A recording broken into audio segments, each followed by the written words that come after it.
हाँ जी बच्चों, हमारा एसी वाला चैप्टर चल रहा था ऑल्टरनेटिंग करंट सर्किट्स का, और उसमें हमने काफ़ी कुछ पढ़ लिया था। सीरीज सर्किट तो पूरा ही हो गया था लगभग, है ना। और अब उसमें एसी पावर की एक छोटी सी कैलकुलेशन बची है और पैरेलल सर्किट बचा है, तो वो हम डिस्कस करेंगे। फिलहाल चूंकि आपका आरएलसी सीरीज सर्किट कंप्लीट हो चुका है, तो मैं एक दो तो नहीं, 5-6 क्वेश्चंस जो है डिस्कस कर रहा हूँ, जिससे कि आपको उसका यूज समझ में आ जाएगा, एप्लीकेशन समझ में आ जाएगी आपको। तो मैं सबसे पहले एच.सी. वर्मा की बुक मेरे पास है, तो देखिए कुछ क्वेश्चंस मैं कर रहा हूँ। सबसे पहला क्वेश्चन मैं कर रहा हूँ एच.सी. वर्मा की बुक में से, पेज नंबर 320 पर, पेज नंबर 320 पर, है ना। पेज नंबर 320 पर क्वेश्चन नंबर 39.2 है। एग्जाम्पल 39.2 ये एच.सी. वर्मा की बुक में है। तो मैं सवाल पढ़ रहा हूँ। An inductor L equal to 200 millihenry is connected to an AC source of peak EMF। देखिए इन्होंने स्पष्ट रूप से कह दिया पीक EMF, इसका मतलब E नॉट बोल दिया इन्होंने, है ना। तो पीक EMF इन्होंने बोला है 210 वोल्ट, 210 वोल्ट। इन्होंने फ्रीक्वेंसी बोला है 50 हर्ट्ज, है ना। और इन्होंने इसको इंडक्टर बोला है, एक वो जुड़ा हुआ है। तो what is instantaneous voltage of the source when current is at its peak value. ठीक है, तो पहले वो पीक करंट कैलकुलेट कर दो। देखिए इधर मैं XL कैलकुलेट कर रहा हूँ। XL बराबर होता है 2 pi new L, 2 pi new होता है 50 हर्ट्ज। L कितना है? L इन्होंने दे रखा है 200 मिली हेनरी, 200 मिली हेनरी 10⁻³ तो जरा कैलकुलेशन करिए। ये 50, ये 2 जीरो और ये 2 जीरो और ये 3 खत्म, तो 10 20 पाई आ गया बेटा। 20 पाई का मतलब होता है 3.14, तो ये 62.8 आ जाएगा, ये ओम आ जाएगा, ये है ना।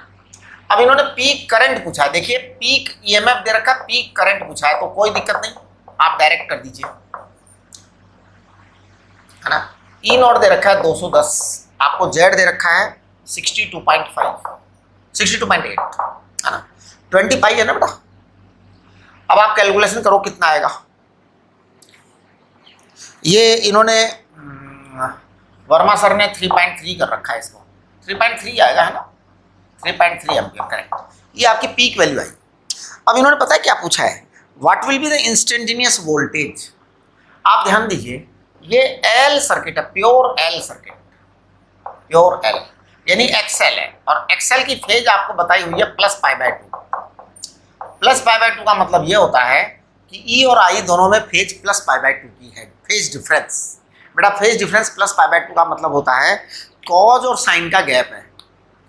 जब एक चीज मैक्सिमम होगी तो दूसरी चीज मिनिमम होगी। इन्होंने कहा है find the instantaneous voltage of source when current is at its peak value. Current peak value पर है भैया, करंट मैक्सिमम है, I नॉट है, इसका मतलब E जीरो आएगा पक्का, क्योंकि दोनों में π/2 का गैप यही कहता है। π/2 का मतलब है एक कॉस है दूसरा साइन है, और आपको पता है जब कॉस मैक्सिमम होता है तो साइन मिनिमम होता है ना, और जब साइन मिनिमम होता है तो कॉस मैक्सिमम होता है, इसलिए इसका आंसर 0 आया है। देखो कितना सवाल, छोटा सा सवाल है ना। ये किया और इसके बाद इसको 0 कह दिया। क्यों? क्योंकि XL में π/2 का गैप होता है, π/2 का गैप होता है तो एक साइन है दूसरा कॉज है, तो अपने आप ही एक मैक्सिमम है तो दूसरा मिनिमम हो जाएगा, कोई सोचने समझने की जरूरत नहीं है। ये एच.सी. वर्मा का आपका एग्जाम्पल नंबर 39.2 था। पेज नंबर किस पर? अब आप एक काम करिए, पेज नंबर 320, एक मिनट, 322 पर एग्जाम्पल 39.3 देखो। यस प्लीज, 39.3, पेज नंबर 322 पर। तो देखिए पेज नंबर 322 एग्जाम्पल 39.3।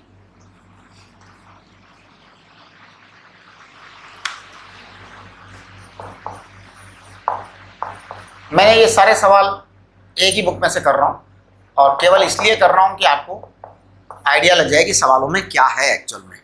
देखिए मैं पढ़ रहा हूँ, LCR सीरीज सर्किट है साहब। L दे रखा है, C दे रखा है, R दे रखा है, कनेक्ट दे रखा है, E की वैल्यू दे रखी है। मैं E की वैल्यू लिख देता हूँ सबसे पहले इन्होंने E की वैल्यू दे रखी है 30 sin 100t, ये दे रखा है, करेक्ट, ओके। और L दे रखा है 100, C दे रखा है 100, R दे रखा है 120। तो देखो L दे रखा है इन्होंने 100 मिली हेनरी, C दे रखा है 100 माइक्रो फैरेड और R दे रखा है 120 ओम, ऐसा दे रखा है टाइम में। अब देखिए इन्होंने पूछा क्या क्या है, फाइंड द इम्पीडेंस। सबसे पहला काम इम्पीडेंस निकालने का है, तो मैं इम्पीडेंस निकाल देता हूँ। देखो XL कैलकुलेट करो, 2 pi new L, 2 pi new कितना है, न्यू फ्रीक्वेंसी, सॉरी। अब देखिए एक बात सुनो, आपको यहाँ ओमेगा डायरेक्ट दे रखा है, तो आप XL को सीधे ओमेगा L लिखो, सीधे ओमेगा L लिखो, इसको 2 पाई न्यू L लिखने की जरूरत नहीं है। आप XL को लिखिए ओमेगा L। ओमेगा आपका ये 100 है, 100 इज ओमेगा। L आपका है 100 मिली हेनरी, मिली हेनरी है 10 की पावर -3, तो ये आपका 10 ओम आ गया, ये आपका 10 ओम आ गया। आगे चलिए XC आ जाएगा 1 अपॉन ओमेगा C, तो 1 अपॉन ओमेगा कितना, 2 पाई न्यू, न्यू कितना है, न्यू कितना है, अच्छा ये तो ओमेगा आपको डायरेक्ट दे रखा है ना, आपको जरूरत ही नहीं न्यू वगैरह की। तो C की बात करो आप, C आपका है 100 pico microfarad, microfarad यानी 10 की पावर -6, तो मेरे को लगता है कि ये 100 आ जाएगा, ये 100 ओम आ गया, राइट। अब देखिए Z बता रहा हूँ मैं, Z को आप चेक करो, Z R² plus XC minus XL। आज मैंने XC माइनस XL लिखा, क्यों, क्योंकि ये 100 है, ये 10 है, तो भैया ज़्यादा में से कम घटाते हैं, तो R² लिखो 120 का स्क्वायर और XC माइनस XL, XC है 100, ये है 10, तो 90 का स्क्वायर लिखो। करिए अपने आप, जब आप ये करेंगे तो ये आपका 10 को बाहर निकाल दो, है ना, 144 और ये 90, 81, 225, तो ये 15 आ जाएगा, मेरे को ऐसा लग रहा है। 150 ओम आएगा Z, इंपीडेंस 150 ओम आ जाएगा।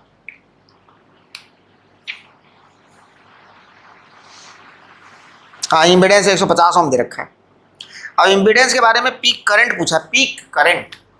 देखिए पीक करंट जब निकालना होता है तो कोई चिंताजनक बात नहीं होती, E0 अपॉन Z करते हैं सीधा, है ना। E0 कितना है, E0 है 30, Z कितना है, Z है आपका 150, तो भैया 0.2 एम्पियर आएगा, ये तो पीक करंट 0.2 एम्पियर आ गया। तीसरी बात बताओ क्या है, तीसरी बात है रेजोनेंट फ्रीक्वेंसी चाहिए। वाह, ये लो रेजोनेंट फ्रीक्वेंसी मैं बताता हूँ, म्यू आर रेजोनेंट फ्रीक्वेंसी है 1/2 पाई √L × C। आप L की वैल्यू ईमानदारी से रखिए, C की वैल्यू ईमानदारी से रखिए और कैलकुलेट करिए, आपका जो आंसर आएगा दैट इज रेजोनेंट फ्रीक्वेंसी। ये आपको पढ़ाया इसीलिए गया था। L कितना है, 100 मिली हेनरी, है ना। C कितना है, 100 माइक्रो फैरेड। अब आप कैलकुलेशन कर लो, 1/2 पाई तो है ही है, यहाँ पे ये गया तो 10 की पावर -9, 10 की पावर -5 आएगा, है ना, 10 की पावर -5 आएगा।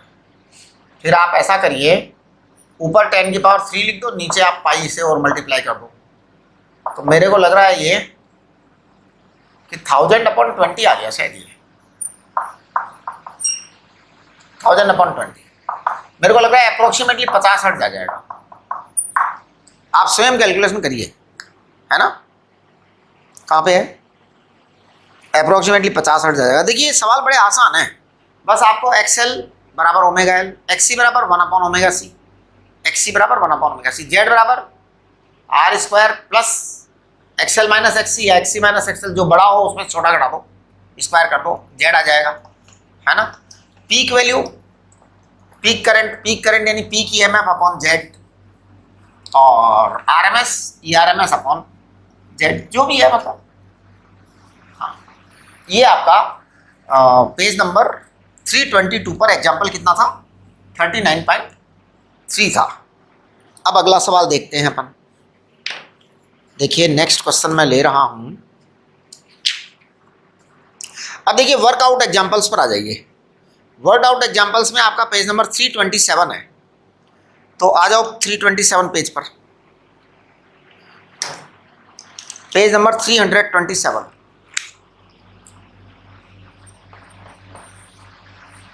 पेज नंबर 327 पे देखिए क्या है।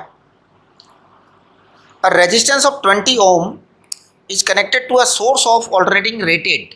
अच्छा ये रेटेड है तो ये आरएमएस ही होता है हमेशा 50 hertz. Find the RMS current निकाल देंगे। Maximum instantaneous current in the register. Time taken by current to change the. देखो केवल रेजिस्टेंस लगा हुआ है साहब यहाँ पे, एल और सी तो यहाँ दिख ही नहीं रहा सर्किट में। नो एल नो सी, ओनली रेजिस्टेंस। तो देखिए केवल आर है, एल और सी है ही नहीं। तो जब एल और सी है ही नहीं तो हम बात भी नहीं करेंगे। आर बराबर 20 है और ये ऑल्टरनेटिंग रेटेड करंट है 110 वोल्ट, है ना। तो अब देखिए आप सिंपल सा आ जाएगा। आर आपका दे रखा है 20 ओम, आपका आई आर एम एस आ जाएगा। आई आर एम एस होता है E R M S upon Z. अब देखिए आई आर एम एस आपका ई आर एम एस इन्होंने दे रखा है यहाँ पे कितना 110। जेड बराबर आर है आपका, क्योंकि एक्सएल और एक्सी है ही नहीं, इसलिए 110 बटे आर यानी कि 20। देखना 5.5 एम्पियर आ जाएगा।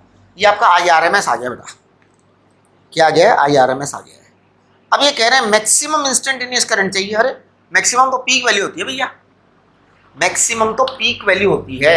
पीक वैल्यू आई नॉट बराबर होता है I R M S into √2। तो आई नॉट है 5.5 इंटू √2 से आप मल्टीप्लाई कर दो, है ना। तो ये अप्रोक्सीमेटली 8 के आसपास आएगा शायद, है ना। हाँ देखो इन्होंने क्या दे रखा है 7.8 लिख रखा है। चलो अपन भी 7.8 लिख देते हैं, ठीक है। चलिए आगे ये अगली चीज पूछ रहे हैं कि also find the time taken by the current to change its from maximum to RMS. अच्छा, मैक्सिमम से आरएमएस का टाइम चाहिए। करेक्ट, मैं कर रहा हूं इधर देखो। मैक्सिमम से आरएमएस, बेटा देखो एक बात सुनो, मैक्सिमम तो होता है आई नॉट और आरएमएस होता है आई नॉट अपॉन √2। अब एक बात देखो, आपको हम कहते हैं आई बराबर आई नॉट साइन ओमेगा टी। तो बेटा एक बात बताओ मुझे कि आपका 1/√2 कब आता है? 1/√2 तब आता है जब एंगल 45 डिग्री हो जाता है। साइन 45 या कॉस 45 की वैल्यू कितनी होती है? 1/√2। मैंने आपको एसएचएम पढ़ाया था।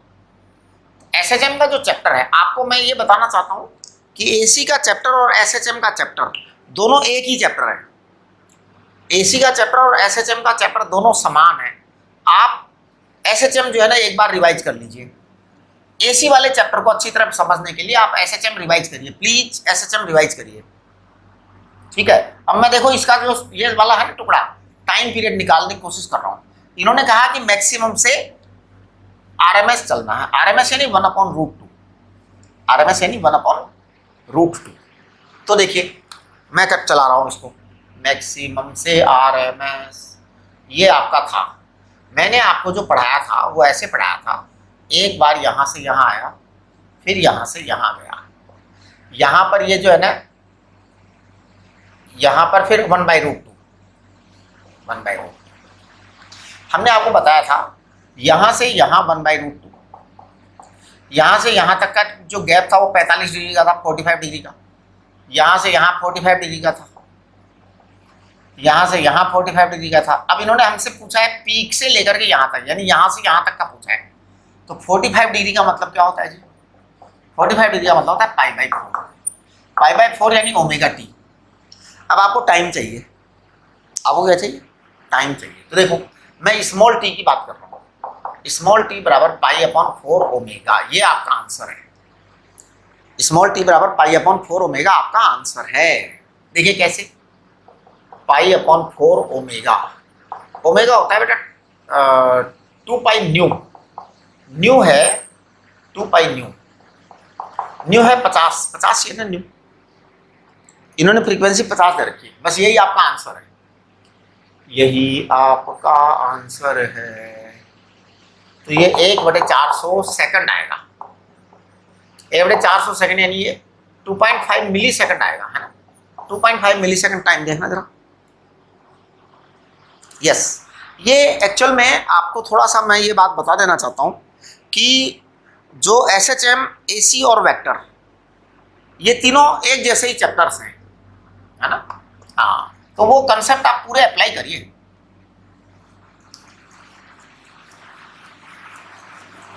आगे देखिए, वर्क आउट एग्जाम्पल 2 देखिए, पेज नंबर इसी पर 2 वाला तो हम कर चुके पहले एक बार। एग्जाम्पल 2 हम कर चुके हैं बेटा। Example 2 we have already done, है ना। आप देखिए, आपको समझ में आ जाएगा कि हम कर चुके हैं। अगला तीसरा सवाल देखिए, है ना। हाँ, एग्जाम्पल 3 कर रहा हूं मैं। ये पेज नंबर कितना वही चल रहा है, पेज तो एक ही, 300 कौन सा था, 27। चलिए आगे। एक्चुअल में AC में जो है ना ज़्यादा जोरदार सवाल होते नहीं है, इजी सवाल होते हैं एकदम।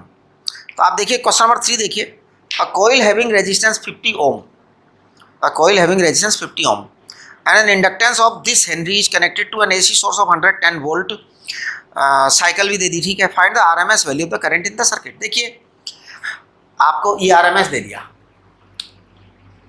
आपको ERMS दे दिया। ERMS कितना दिया है, 110 वोल्ट दिया है क्या,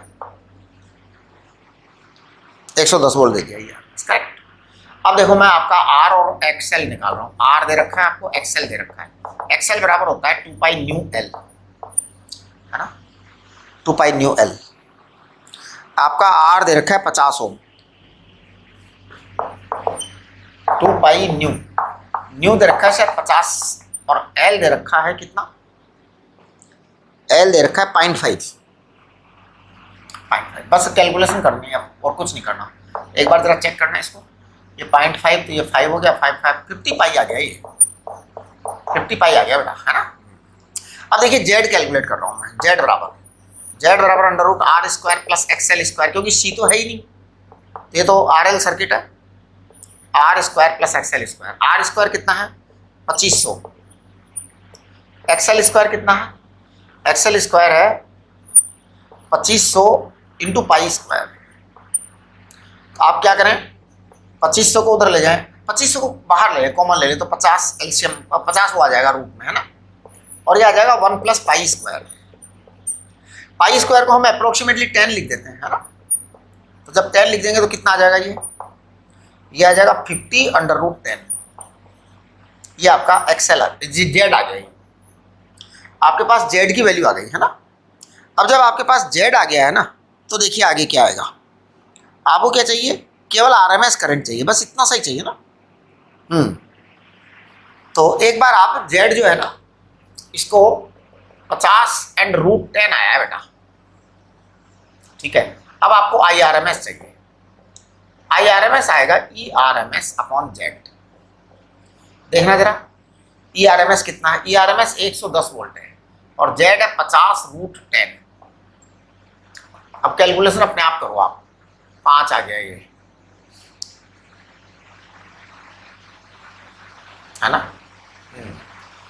अब ये 11 है, अब ये 5 रूट 10 है, 5 रूट 10 है। रूट 10 बेटा जो होता है ना 3.15 होता है, 3.1516 कुछ भी लिख दो इसको, है ना। तो अब ये आपके आएगा 0.8 के आसपास आएगा। देखो जरा इसका आंसर कितना है, IRMS।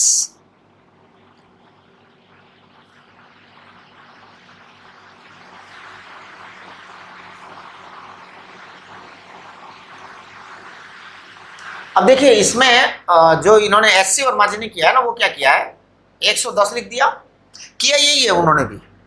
हाँ, इनकी 100% एग्जैक्ट कैलकुलेशन सेम है, सारी कैलकुलेशन सेम है ना। उन्होंने इसको 50 इंटू रूट 2 को 164 कुछ लिख दिया है, हाँ। तो इन्होंने लिखा है बाद में 0.667 एम्पियर, वही आता होगा कैलकुलेशन करने पर, है ना। हाँ, तो वो देख लीजिए आप लोग, वही आ जाएगा। मेरे को लग रहा है ये 3.15 है ना, तो 315 3 5 जब 15 15 6 जो 15 7 जो, हाँ यही आएगा, ये आएगा क्योंकि 0.15 भी है ना, तो this is correct answer, right. आगे देखिए क्वेश्चन नंबर 4 HC वर्मा जी का और क्वेश्चन नंबर 5 दोनों करेंगे हम, तो मैं इसको मिटा दे रहा हूं, पहले चेक करना। क्वेश्चन नंबर 4 एंड 5 दोनों करेंगे हम।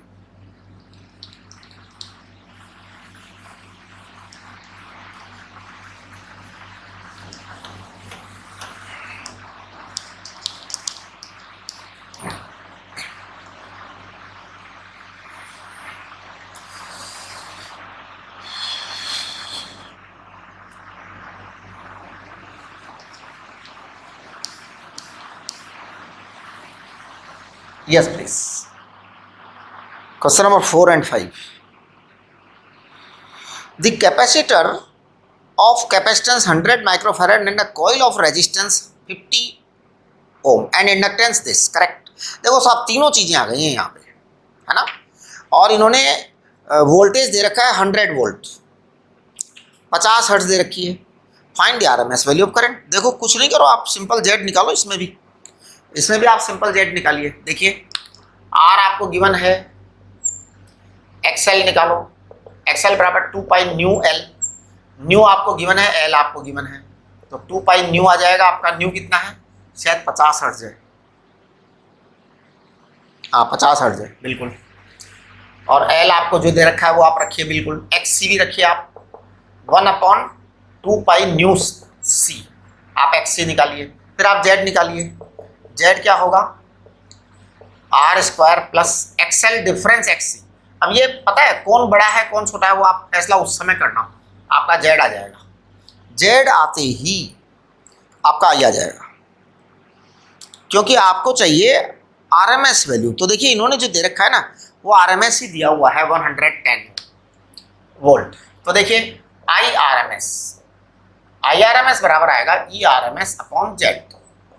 आपको ERMS गिवन है 110, है ना, जेड आपको दे रखा है। जब जब वो बोले कि वोल्टेज इतना है और कुछ ना बोले तो वो RMS वोल्टेज ही होता है। चलिए आगे क्वेश्चन नंबर 5 देखो, ये बस यही होते हैं। आप अगर AC में आपको लगता है कि कोई जोरदार सवाल होगा तो गलत बात है, आपको सारे सवाल इजी हैं। अब आपके जैसे आज ये मैं करवा देता हूँ, आज का लेक्चर जब आपके पास पहुँच जाएगा ना तो आप एक काम करना, पैरेलल वाले सवालों को छोड़ के सीरीज वाले सारे कर लेना, सीरीज के सारे सवाल कर लेना। आज का लेक्चर पहुंच जाएगा, उसके बाद पहले आज का लेक्चर पढ़ लिया उसके बाद करना, ठीक है। अभी मैं फिलहाल क्वेश्चन नंबर 4 तो आप अपने आप करिए कैलकुलेशन, क्योंकि मुझे कुछ करना नहीं है। 5 वाला कर देता हूं, देखिए मैं एग्जाम्पल 5 देखो क्या है। Capacitor this joint with AC source of frequency 200 hertz. देखिए अब की बार इन्होंने 200 हर्ट्ज फ्रीक्वेंसी दे दी, यानी फ्रीक्वेंसी बदल दी अब की बार। एक्चुअली पता है, मैं आपको सच्ची बात बताता हूँ, हमारे इंडिया में और वर्ल्ड के मैक्सिमम कंट्रीज में जो AC की फ्रीक्वेंसी है ना वो 50 हर्ट्ज है। लेकिन जो अमेरिकन कंट्रीज हैं और अमेरिकन कॉन्टिनेंट जो है, अमेरिकन कॉन्टिनेंट, उसके आसपास वाले जो कंट्रीज है ना वो 60 हर्ट्ज की AC बनाते हैं। लेकिन वो बहुत कम मतलब की है, यानी 90% कंट्रीज 50 हर्ट्ज की AC बनाते हैं। तो हमारा इंडिया भी 50 हर्ट्ज की बनाता है। अब ये 200 हर्ट्ज की AC वाली बात क्यों कर ली फिर SC वर्मा जी ने? एक्चुअल में ये सवाल इन्होंने बनाया है, इट मे बी हाइपोथेटिकल। अच्छा एक चीज़ और होती है, कुछ हमने जानबूझ करके ऐसे इंस्ट्रूमेंट्स बनाए हैं जिसमें हम आवश्यकता के अनुसार AC की फ्रीक्वेंसी बदल सकते हैं, है ना। इन्वर्टर्स बना रखे हैं हमने, क्या बना रखे हैं, इन्वर्टर्स बना रखे हैं, जिसमें हम अगर नीड पड़ रही है तो फ्रीक्वेंसी चेंज कर सकते हैं, कम भी कर सकते हैं ज़्यादा भी कर सकते हैं। तो वो हमने इन्वर्टर बना रखे हैं ऐसे बहुत सारे, ठीक है। जैसे कई बार ऐसी जरूरत पड़ती है लैब के अंदर कि हमें फ्रीक्वेंसी 200 हर्ट्ज चाहिए, 400 हर्ट्ज चाहिए, तो फिर हमें लेबोरेटरी का काम करने के लिए उतनी फ्रीक्वेंसी के इन्वर्टर तैयार करने पड़ते हैं हमारे को। इसी तरीके से कभी फ्रीक्वेंसी कम चाहिए, जैसे मेडिकल साइंस के अंदर, ICU के अंदर कम फ्रीक्वेंसी वाले जो है ना वो रखे रहते हैं। जैसे कई बार जो है बहुत स्लो चेंज वाले इंस्ट्रूमेंट की जरूरत होती है, जो बहुत धीरे धीरे चेंज होता हो, वेंटिलेटर्स वगैरह में, तो उसके अंदर हम फ्रीक्वेंसी गिरा भी सकते हैं। तो ये सब बातें हैं बेटा। अब चलिए हम क्वेश्चन नंबर 5 को पढ़ लीजिए आप। The RMS current in the circuit is 2 ampere. Okay, find the RMS voltage. इन्होंने आरएमएस करंट दे दिया है, रेजिस्टेंस नहीं दिया है क्या सर्किट में? अच्छा, ओहो भैया ये तो सर्किट ही ऐसा है जिसमें केवल सी है, केवल सी है, तो ये लो सी है तो एक्स सी बराबर 1/2 पाई न्यू सी, 1/2 पाई न्यू सी। न्यू कितना है? न्यू 200 है। सी कितना है? सी है 12 माइक्रोफैरड -6। अब आप चेक करो जरा,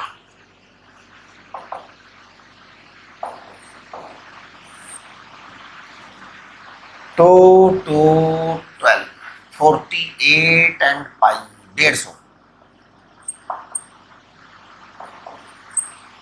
आप मेरी कैलकुलेशन मत चेक करा करो, आप अपनी कैलकुलेशन खुद करिए अपनी कैलकुलेशन। यहाँ पर मेरी कैलकुलेशन को मत देखिए, व्हाट आई एम डूइंग आपको कोई मतलब नहीं है, आप अपनी कैलकुलेशन करो, हमारा आंसर मैच करना चाहिए लास्ट में। तो ये 1000/15 आ रहा है मेरा, तो 1000/15 आ रहा है। देखें इन्होंने क्या निकाला, एक्स सी 1000/15। हाँ ये भी इन्होंने भी यही निकाला है, 66.3 ओम निकाला इन्होंने भी, हमारा भी यही आ रहा है। चलिए अब ये तो आ गया आपका ये। अब ये कह रहे हैं find the RMS voltage across the capacitor, तो हम निकाल देते हैं RMS voltage across the capacitor. RMS voltage है ना, ई आर एम एस बेटा ये आएगा IRMS इंटू एक्स, सिंपल बस। V = IR, ओम्स लो V = IR। RMS इन्होंने दे रखा है पहले से ही कितना, 2 एम्पियर दे रखा है RMS, ये पीक वैल्यू है, RMS दे रखा है साहब डायरेक्ट। X से आपका आ गया 66.3, बस यही आपका आंसर है, यही आपका आंसर है। डबल कर दो जी, तो ये 133 वोल्ट दे रखा है, ठीक है बढ़िया है, अच्छी बात है। आगे पढ़िए, आगे इन्होंने उसकी एनर्जी दे रखी है, तो एनर्जी तो ये लो, ½ CV² कैपेसिटर की एनर्जी, ½ C कितना है जी? C है 12 पिको माइक्रोफैरड। V² आपका RMS जो है ना वही 133 का स्क्वायर कर दो, बस ये आपका आंसर है। तो देखो एनर्जी आ गई। यानी कितने आसान से सवाल हैं एसी के। और अब देखिए जो है ना, हम बाकी का काम शुरू करते हैं, राइट। एक मिनट जरा, नेक्स्ट जो है ना क्वेश्चन नंबर जो है अगले पेज पर, वो भी हम अभी करेंगे।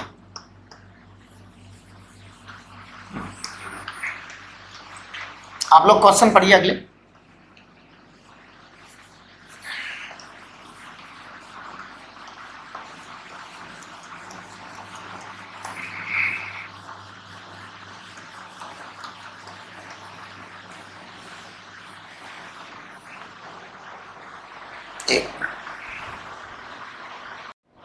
हाँ जी, अब हम एग्जाम्पल नंबर 6 करेंगे। तो एग्जाम्पल नंबर 6 जो है वो देखिए, a series AC circuit contains inductor this, capacitor this, resistance this, AC source this, right. Find the energy dissipated in the circuit, okay, in 1000 second. देखो बेटा ये क्वेश्चन नंबर 6 मैं करूँगा, एग्जाम्पल 6 करूँगा, लेकिन इस एग्जाम्पल 6 करने से पहले मैं आपको एक टॉपिक पढ़ाऊंगा, उसके बाद करेंगे हम एग्जाम्पल 6, ठीक है। बहुत छोटा सा टॉपिक है, आपको 2 मिनट में समझ में आएगा। तो मैं पढ़ा रहा हूँ power in AC circuit, power in AC circuit, ये आप नोट करिए। ये टॉपिक पढ़ाने के बाद ही ये सवाल सॉल्व होगा एग्जाम्पल 6। तो मैं ये टॉपिक पढ़ा देता हूँ। पावर होता है बेटा, पावर इक्वल टू होता है E × I। एक मिनट से, ठीक है, पावर इक्वल टू होता है E × I। E को हम कहते हैं E0 sin ωt, I को कहते हैं I0 sin ωt plus minus theta. अब ये प्लस माइनस थीटा बेटा यहाँ भी आ सकता है, वहां भी आ सकता है, ऐसा कोई रूल नहीं है कि हम I के साथ ही प्लस माइनस थीटा लगाएंगे, E के साथ नहीं लगाएंगे, या E के साथ लगाएंगे I के साथ नहीं, कुछ नहीं, कहीं भी लग सकता है। थीटा का मतलब फेज का डिफरेंस है, राइट। अब देखिए पावर को हम क्या बोलेंगे, पावर को मैं बोलूंगा E0 I0 sin ωt into sine ωt plus minus theta. आप एक बार इसको चेक करिए, पावर को देखिए मैं क्या क्या बोल रहा हूँ। और सब ट्रिगोनोमेट्री से बोलूँगा, अपनी मर्जी से कुछ भी नहीं बोलूँगा। तो देखिए E not I naught sine omega T, sine omega T sine omega T है बेटा। इसको मैं क्या लिख सकता हूँ, इसको मैं लिख सकता हूँ sine omega T cos theta plus minus cos omega T sine theta. आप चेक करो, तो आप पावर को लिखेंगे E not I naught sine square omega T cos theta plus minus E not I naught sine 2 omega T upon 2 sine theta. एक बार check करिए आप, ये देखो, ये आपका इंस्टंटेनियस पावर है, इसको कहते हैं instantaneous power. E not I naught cos theta sine square omega T plus minus E not I not upon 2 sine theta sine 2 omega T. बेटा ये सब इंस्टेंटेनियस पावर है ना।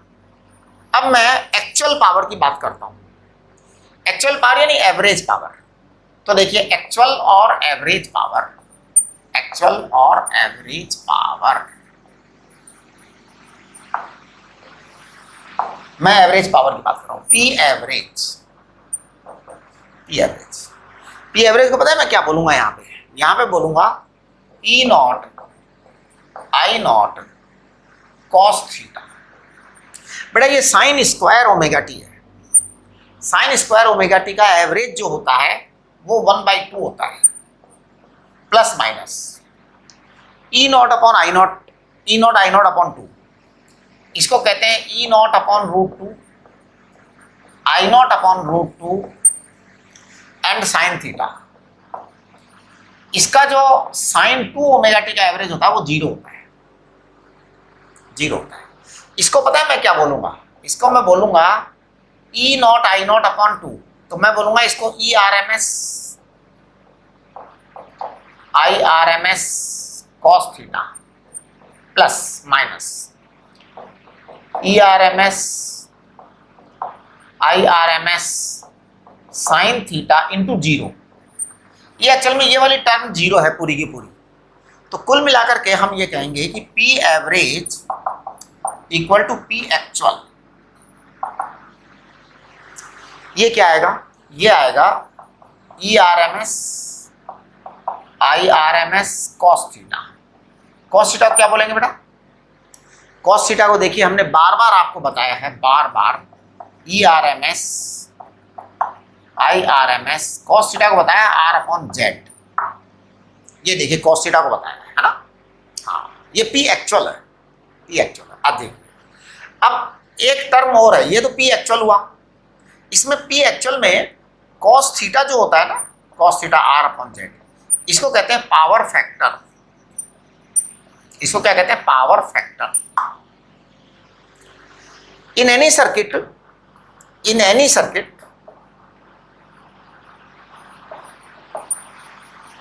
इन एनी सर्किट है ना, power factor cos theta, power factor cos theta is actual reason of all losses, actual reason of all losses, actual cause of all losses है ना, all losses. यानी कि हम हमारे सर्किट में कॉस थीटा को कम करने की ट्राई करते हैं, हमारे सर्किट में क्या करते हैं, कॉस थीटा को कम करने की ट्राई करते हैं। देखिए पुराने ज़माने में फिलामेंट वाले बल्ब आते थे, तो फिलामेंट वाले बल्ब आते थे, उनमें आर होता था, बहुत पावर लॉस होता था। आजकल हम क्या कर रहे हैं, एलईडी काम में लेने लग गए हैं, एलईडी काम में लेने लग गए। ये जो एलईडी काम में लेने लग गए, इसमें क्या है, आर होता ही नहीं है, बहुत कम होता है, इसलिए पावर लॉस कम होता है। तो हम कॉस थीटा को हमेशा कम करने की कोशिश करते हैं, पावर फैक्टर को कम करना ही मतलब आपका जो पावर सेक्टर है उसके अंदर बहुत बड़ा मतलब एक तरीके से जो है ना बूम आएगा, कि जब पावर फैक्टर कम हो जाएगा। ओके, दूसरा यहाँ पर एक पार्ट और है जिसको कहते हैं ERMS IRMS साइन थीटा। इसकी खास बात यह है कि इसकी इफेक्टिव वैल्यू 0 ही होती है, इसकी इफेक्टिव वैल्यू 0 होती है। इसको हम नल पावर कहते हैं, 0 पावर कहते हैं इसको। ये आपका पावर फैक्टर है, एक्चुअल पावर है, इसको हम कम से कम करने की कोशिश करते हैं, राइट। चलिए, अब आपका जो सेकेंड वाला पार्ट है उसको मैं थोड़ा सा एक्सप्लेन कर दूं और इस फर्स्ट पार्ट को भी एक्सप्लेन कर दूं। तो आप ध्यान दो, ERMS तो बेटा देखो ERMS है ना।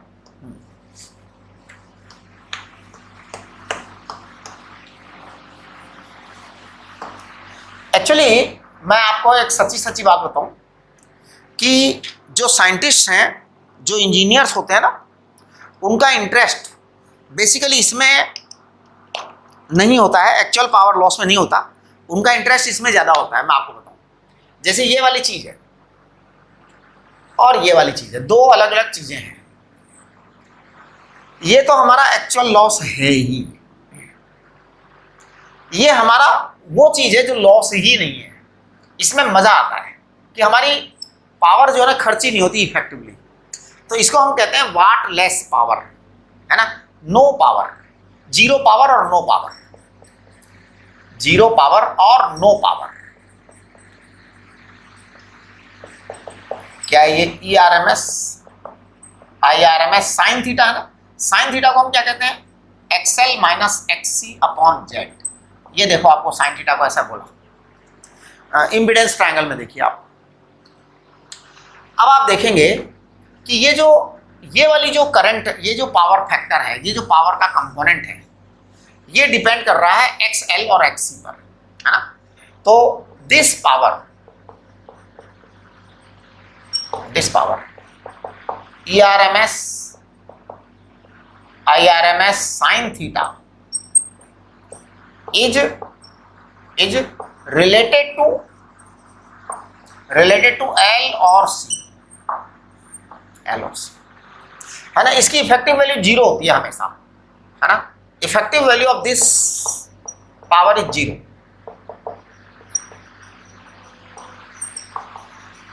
This power is 0 means L and C create no power loss, है ना, causes no power loss। इसके कारण कोई पावर लॉस होता ही नहीं है। पावर लॉस हमेशा रेजिस्टेंस के कारण ही होता है। तो actual power loss takes place only due to resistance. Actual power loss takes place only due to resistance, takes place only due to R। हम सर्किट में R को मिनिमाइज करना चाहते हैं, कम से कम करना चाहते हैं, L और C को बढ़ाना चाहते हैं। तो देखिए, हम AC सर्किट में हम चाहते क्या है, AC सर्किट में हम ये वाली पावर चाहते ही नहीं है, ERMS IRMS cos थीटा वाली। तो we want to minimise power factor.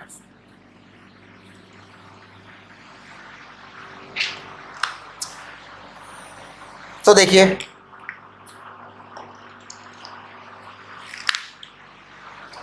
Choke coil पढ़ा रहा हूं मैं आपको।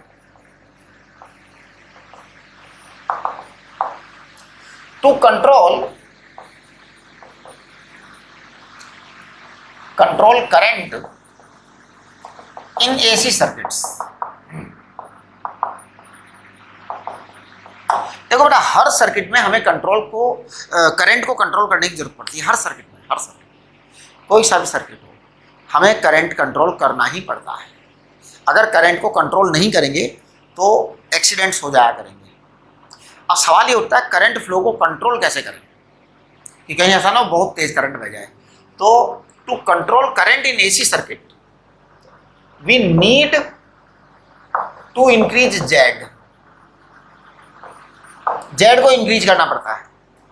अब जेड में 3 पार्ट हैं, R है, XL है, XC है। तो किसको इंक्रीज करें? R को मत करो। R को इंक्रीज करने से क्या नुकसान होता है कि हमारा लॉस हो जाता है, पावर लॉस होता है। L को कर दो। C को हम इंक्रीज इसलिए नहीं करते कि C जो है ना इफेक्टिवली बहुत कॉस्टली पड़ता है। आप सी को इंक्रीज करके भी कर सकते हो, जेड बढ़ा सकते हो, लेकिन एल को इंक्रीज करके जेड बढ़ाना इकोनॉमिकल है। एल आसानी से बन जाता है, कैपेसिटर को बनाने का थोड़ा कॉस्ट ज़्यादा आता है, तो हम चाहते हैं कि एल बढ़ जाए, तो एल बढ़ा देते हैं।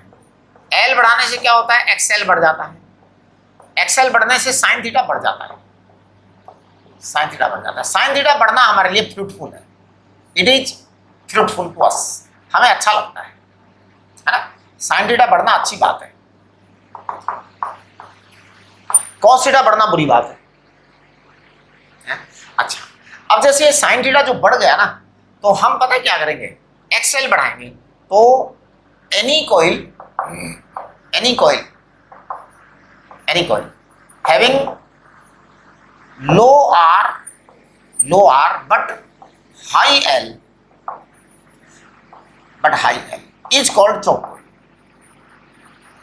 तो चोक कॉइल बेसिकली क्या होती है, चोक कॉइल बेसिकली एक कॉइल होती है, उसका इफेक्टिव रेजिस्टेंस बहुत कम होता है और जो एल होता है वो बहुत ज़्यादा होता है, इससे साइन थीटा बढ़ जाता है, क्योंकि साइन थीटा बराबर मैंने आपको क्या पढ़ाया, साइन थीटा बराबर हमने पढ़ाया एक्सएल माइनस एक्ससी अपॉन जेड, ये पढ़ाया ना बेटा साइन थीटा बराबर।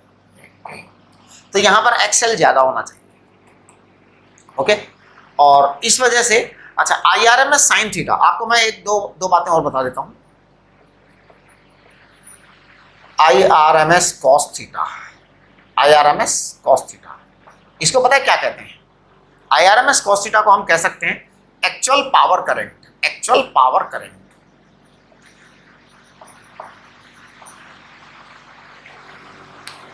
है ना।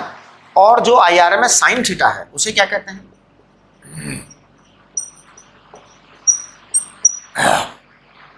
आईआरएमएस साइन थीटा क्या कहते हैं, आईआरएमएस साइन थीटा कहते हैं what less current, what less current, यानी कि आपका करंट आएगा ही, आपके पावर आएगा ही नहीं, बिजली का मीटर नहीं चलेगा। आईआरएमएस साइन थीटा के कारण बिजली का मीटर नहीं चलता, बिजली का मीटर आईआरएमएस कॉस थीटा के कारण चलता है। चलिए, अब आपका जो है ना ये पावर वाली बात कंप्लीट हो गई। पावर वाली बात कंप्लीट होने के बाद हम ये एस सी वर्मा का जो क्वेश्चन नंबर 6 है वो कर देते हैं, 6, 7, 8 तीनों कर देते हैं हम। तो देखिए आप इसको मैं मिटा दे रहा हूँ। पावर में हमने हमारा जो रिजल्ट आया ना बड़ा क्लियर कट आया है कि हमारी एक्चुअल पावर जो है वो E R M S I R M S cos theta है, cos theta R upon Z होता है। अब देखिए मैं वही यूज करूंगा इस क्वेश्चन नंबर 6 में, 7 में, 8 में। 7, 8 शायद अलग है क्वेश्चन।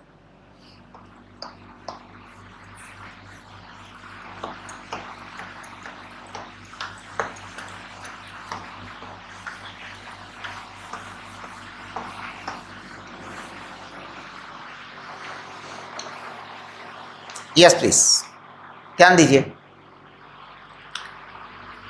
क्वेश्चन नंबर 6 है। आप देखिए क्वेश्चन नंबर 6 में इन्होंने एसी इंडक्टर दे रखा है, कैपेसिटर दे रखा है, रेजिस्टेंस दे रखा है और एसी सोर्स दे रखा है 12 वोल्ट का। तो देखो इन्होंने ईआरएमएस दिया है 12 वोल्ट, राइट। अब मैं एक्सएल निकाल देता हूँ। एक्सएल बराबर है ओमेगा एल, ओमेगा एल होता है 2 pi new L, 2 pi new L. L new कितना है, 50 हर्ट्ज ही है ना। एल कितना, 20, ठीक है जी। न्यू है 50 हर्ट्ज, एल है 20 मिली हेनरी। ये बड़ा एक्सएल आ गया। एक्ससी बताइए, एक्ससी देखो 1 upon omega C, 2 pi nu C. आप कैलकुलेट करो एक्ससी की, करिए कैलकुलेशन।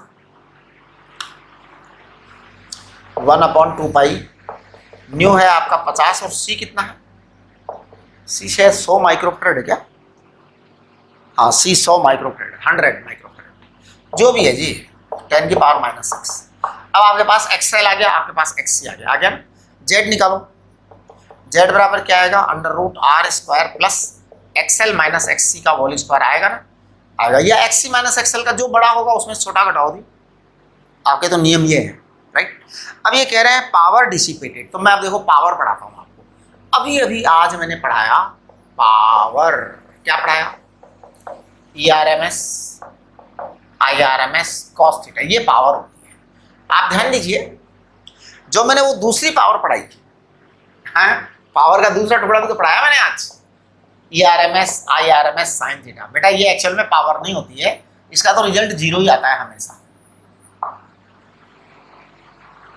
तो इन्होंने एनर्जी डिसिपेटेड पूछा है, तो हम इसी से निकालेंगे। ये पावर है, पावर को क्या बोलेंगे? ERMS। देखो ERMS 12 है, 12 है। IRMS कितना है? IRMS होता है ERMS अपॉन Z, इसको IRMS कहते हैं। cos थीटा क्या कहते हैं? R अपॉन Z कहते हैं, ERMS अपॉन Z। आप ध्यान दीजिए,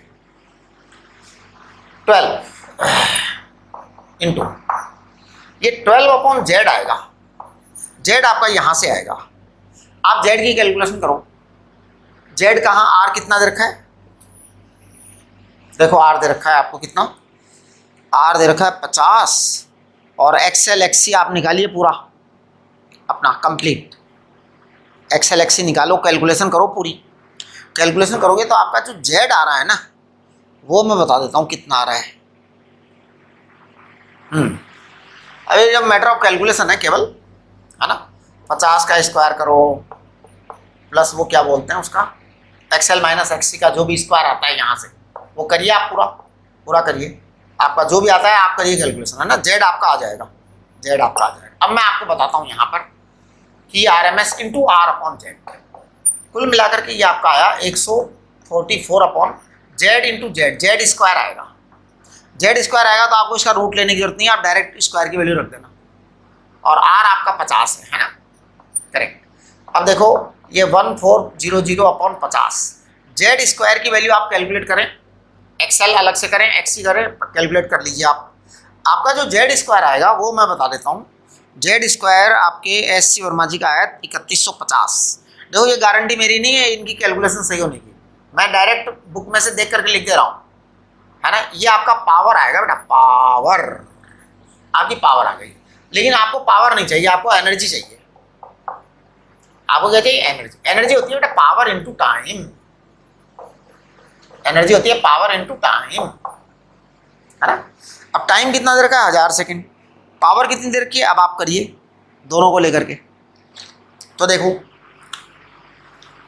पावर आपकी जो भी आएगी उसको आप 1000 सेकंड से मल्टीप्लाई कर दो, this will be your answer. Answer आप निकालिए अपने आप, कैलकुलेशन पूरी करिए, कैलकुलेशन पूरी करिए।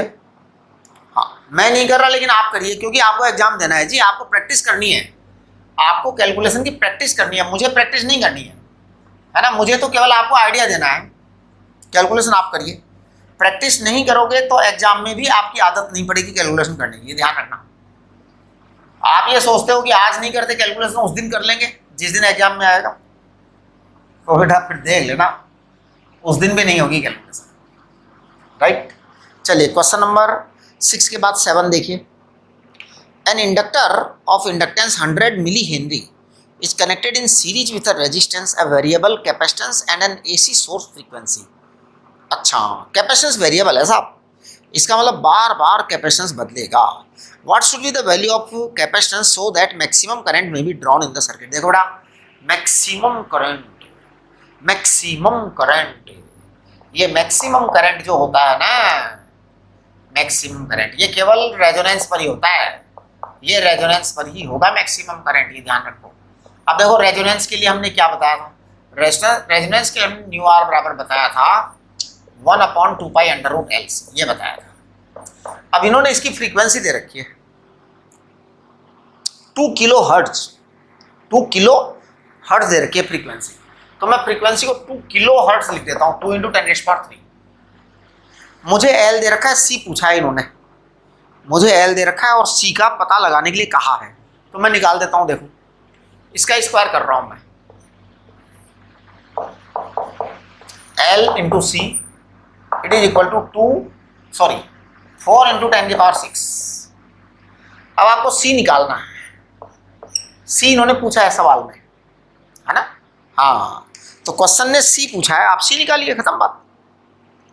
आपको उसके बारे में और कुछ ज़्यादा सोचना समझना नहीं है, C निकाल के छुट्टी करिए आप। देखो कैसे C ऐसे निकलेगा, C को यहाँ ले आ रहा हूँ मैं, एक बार इसको लिख रहा हूँ 4 pi capital L into 4 into 10⁶।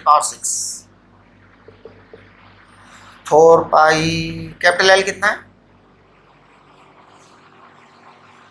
100 millihenry. 100 millihenry, 100 millihenry यानी 10⁻³ और 4 इंटू 10⁶। ये आपका आंसर आएगा साहब सी का। अब आप आंसर देख लो एक बार जरा। 4 4 जो 16 इंटू पाई यानी कि 50 हो गया। ये मेरे को लग रहा है 1/50 हो गया यहाँ पे, है ना, 50 हो गया। और ये बेटा 100 है और ये 10⁻⁶ को ऊपर ले जाओ और ये 10⁻³ को यहाँ रहने दो, है ना। ये लो ये लो ये लो, काम हो गया। मेरे को लग रहा है 0.2 माइक्रोफैरड आएगा।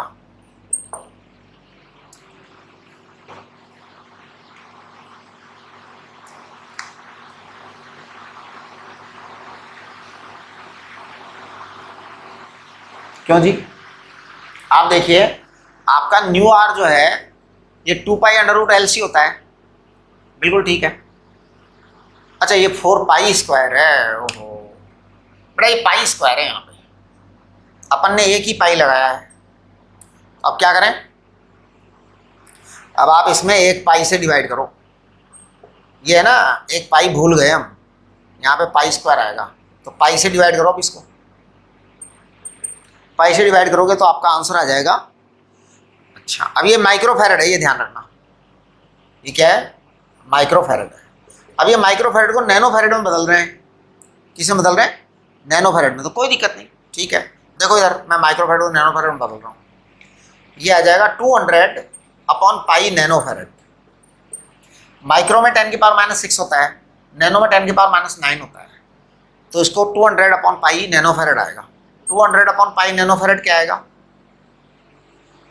200/पाई नैनोफैरड क्या आएगा? बताओ क्या आएगा?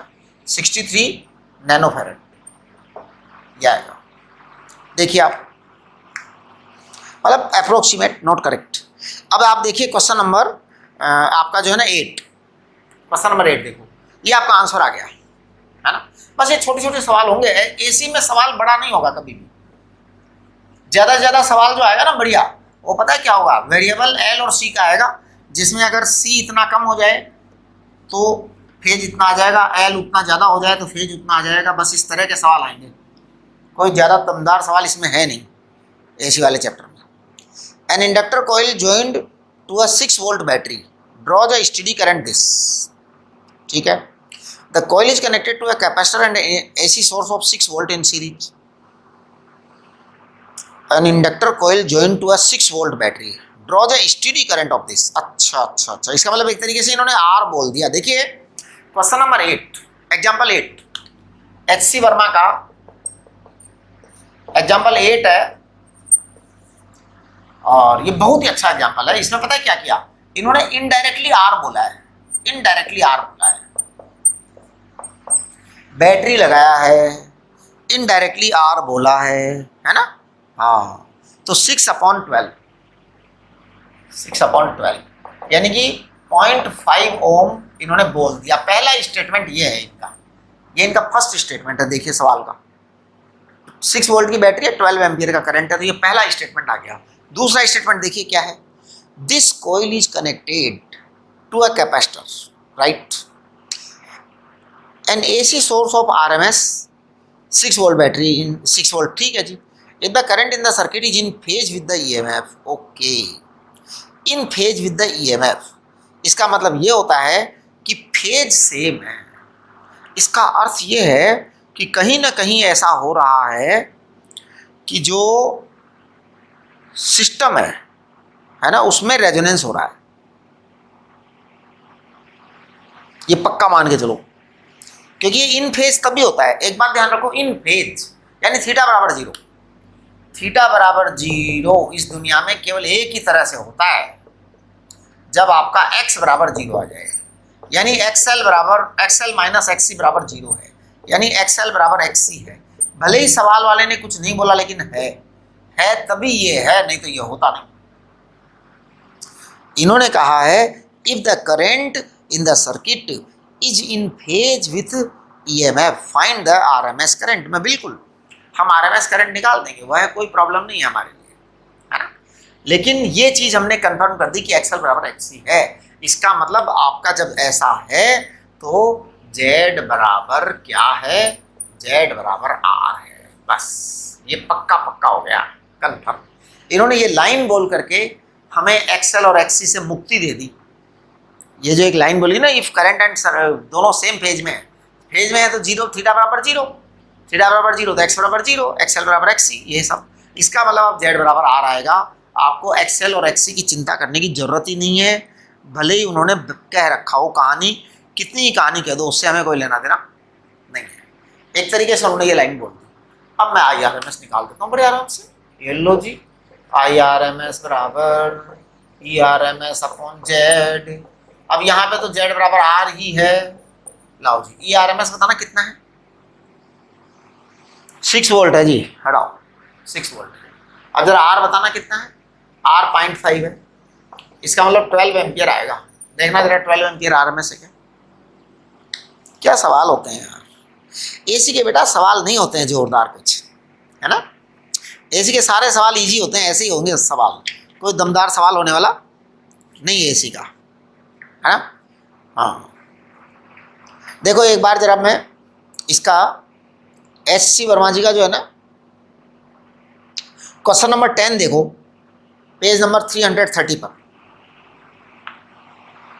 हाँ ये मतलब क्या हल्के हल्के सवाल ही होंगे एसी में, मतलब ये चैप्टर है ही नहीं ऐसा, लेकिन ये चैप्टर आपको उलझा देगा अगर आपने इसको क्रम से नहीं पढ़ा। जो क्रम आपके टीचर ने बनाया है, जो ऑर्डर मैंने बनाया है, उस ऑर्डर को फॉलो करना बेहद जरूरी है। अगर आपने जरा सा भी ऑर्डर स्किप किया तो एसी का चैप्टर आपके लिए मुसीबत कर देगा, ठीक है। देखिए मैं आपको 10th क्वेश्चन कर रहा हूँ, बाकी आप लोग करना अपने आप। A coil has a resistance this and inductance this. It is connected to AC source of this and this. Average power consumed in the circuit चाहिए बस। तो देखो इसमें रेजिस्टेंस है और इंडक्टेंस है, ठीक है जी, ओके। इन्होंने हर्ट्ज की फ्रीक्वेंसी दे रखी है 30/5 पाई। तो बेटा ध्यान दो, आप इसमें सबसे पहले जेड निकालो। जेड बराबर क्या, √r² plus XL square. XL क्या है, XL है ओमेगा एल। ओमेगा एल क्या है, 2 pi new L. 2 pi new इन्होंने दे रखी है शायद 30/पाई। ये क्या है, क्वेश्चन नंबर 10 है HC वर्मा का। पेज नंबर कितना है, HC वर्मा का क्वेश्चन नंबर 10 है। पेज नंबर है 330,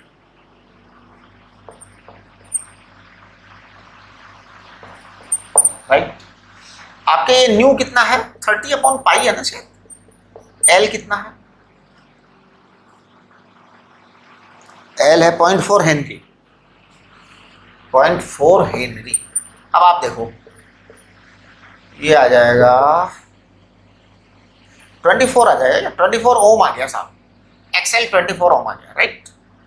अब देखो आप पावर अभी मैंने आपको पढ़ाया ERMS IRMS cos थीटा, ये आपको पावर पढ़ाई ना।